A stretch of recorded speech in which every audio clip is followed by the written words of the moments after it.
नाज़रीन, आज की दुनिया में जो साइंसदान हैं वो सितारों पे रिहायशी कॉलोनियाँ बनाने का सोच रहे हैं और वो आसमानों पे अपने मकान बनाना चाह रहे हैं, मुख्तलिफ़ सैयारों पे, मुख्तलिफ़ प्लैनेट्स पे। लेकिन आज के इस दौर में पाकिस्तान में, मेरे मुल्क में 1 करोड़ से ज़ायद खाना बदोश आबाद हैं, यानी जिन्हें पक्कीवास भी कहा जाता है। ये लोग 1 करोड़ से ज़्यादा की तादाद में पाकिस्तान में आबाद हैं और पाकिस्तान में ही 2.5 करोड़ के करीब बच्चे अभी तक तालीम की नेमत से महरूम हैं। तालीम इंसान का बुनियादी हक़ है और ये हक़ उसे दिलाना रियासत की ज़िम्मेदारी है। क्या रियासत अपना ये हक़ अदा कर रही है? क्या आप और मैं इनफरादी हक़ अदा कर रहे हैं?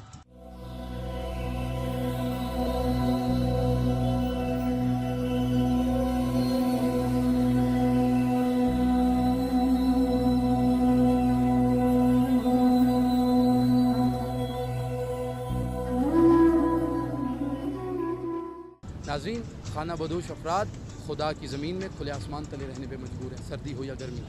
क्या उनकी वो हसरतें नहीं हैं जो आपकी और मेरी हैं कि हम भी पुरसकून बिस्तर पे और ख़ूबसूरत गद्दों पे आराम करें? आज हम इसी तरह के खाना बदोशों के कबीले में मौजूद हैं। नाज़रीन, आप देख सकते हैं कि लाहौर का एक बहुत खूबसूरत मॉल है ये, और इस मॉल में दुनिया जहान की अशियाई ख़रीदो फ़रोख्त मौजूद हैं और बड़ी बड़ी फैमिलीज़ ख़रीदने के लिए आती हैं। लेकिन अगर आप दूसरी तरफ देखें तो सिसकती, बिलकती और तालीम से महरूम, रिहाइश से महरूम, आराम से महरूम, लिबास से महरूम, खुराक से महरूम, सेहत की वसाइल से महरूम, हर किस्म की सहूलत से महरूम वो लोग आबाद हैं। नाज़रीन, आइए हम आपको दिखाते हैं।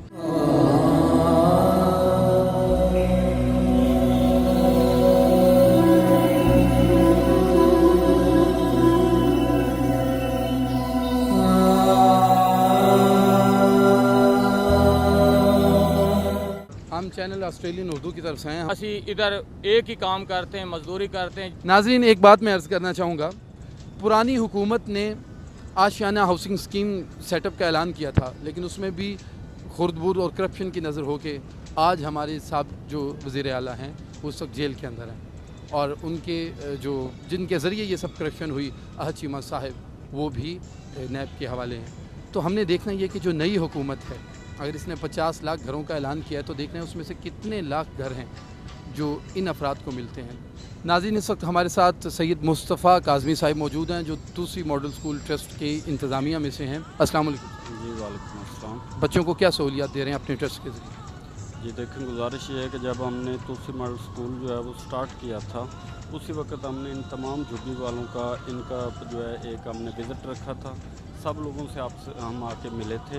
इन लोगों को हमने ये कहा था कि हम आपको रिहाइश भी देंगे बच्चों को, हम बच्चों को खाना भी देंगे, हॉस्टल भी देंगे, उसके साथ साथ बच्चों को तालीम भी देंगे। और उसमें हमारी जो अपना बच्चों से हम आम फीस चार्ज कर रहे हैं, उसमें से हम सिर्फ 30% फ़ीस इनसे कह रहे थे कि आप सिर्फ 30% फ़ीस दें और उसमें आपको हॉस्टल भी मिलेगा, खाना भी फ्री मिलेगा, आपको रिहाइश भी मिलेगी, आपको अपना जो है वो क्या नाम है उसका तालीम भी, अपना जो है स्टैंडर्ड एजुकेशन मिलेगी। हमने कोशिश की, हम 3-4 बच्चों को साथ लेके गए जो अभी भी दूसरी मॉडल स्कूल में पढ़ रहे हैं। हम आज भी कोशिश कर रहे हैं, हम आज भी इनके पास आए हैं आपके तवस्सुत से। हम आपके तवस्सुत से इन लोगों से रिक्वेस्ट करेंगे कि अगर इन बच्चों, ये जैसा कि बता रहे हैं 40 बच्चे यहाँ पे हैं, तो हम इन 40 के 40 बच्चों को अडॉप्ट करना चाहेंगे और हम वेल डन। हम इनको सिर्फ 30% फ़ीस पे जो है हॉस्टल भी देंगे, खाना भी देंगे, अपना जो है और स्टैंडर्ड एजुकेशन भी देंगे। अस्सलाम वालेकुम सर। वालेकुम सलाम।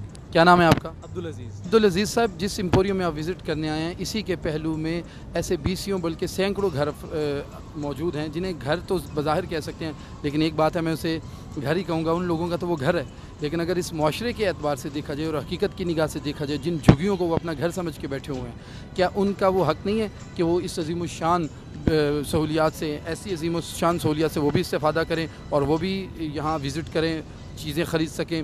मेरे ख़्याल से वो लोग यहाँ पे इस मॉल में, जहाँ पे एक घड़ी 1 लाख की है और शूज़ आई डोंट नो 50,000 से स्टार्टिंग हो रही है, वो यहाँ पे शॉपिंग नहीं कर सकते। क्यों? उनके पास पैसा नहीं है। बेसिकली हुकूमत को चाहिए कि लोगों को मोटिवेट करें कि किस तरह वो अपनी लाइफ बेहतर कर सकते हैं। तो आप ये तवक्को करते हैं कि वो लोग जो नस्ल दर नस्ल कई सदियों सालों से वो लोग तालीम की नेमत से महरूम हैं, तो आप क्या समझते हैं वो यूट्यूब से ऐसा काम कर पाएंगे? देखिए, मेरे ख्याल से तालीम हासिल करने के लिए कोई बड़ी यूनिवर्सिटी, स्कूल, कॉलेज की ज़रूरत नहीं है। अगर वही झोपड़पट्टियों के पास बैठे हुए हैं कोई भी एक टीचर کوئی ایسا انسان جو نالجبل ہے، اگر وہ حکومت کی طرف سے وہاں پہ آئے اور ان کو بتائے کہ سر، ان کو سکھائے.